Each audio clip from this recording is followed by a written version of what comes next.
Narito ang 6 na dahilan kung bakit sa Pratunam area ka dapat mag-book ng hotel.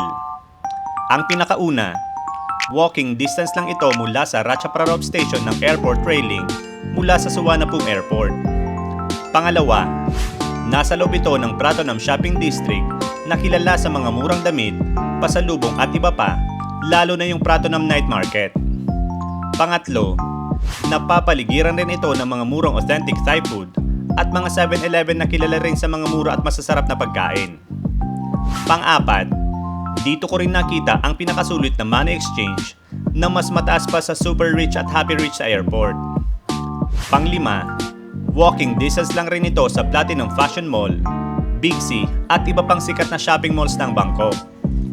At panghuli, napakaraming budget hotel sa Pratunam katulad ng nabook namin na wala pang 1,500 pesos per day na pwede niyong sunod na panoorin.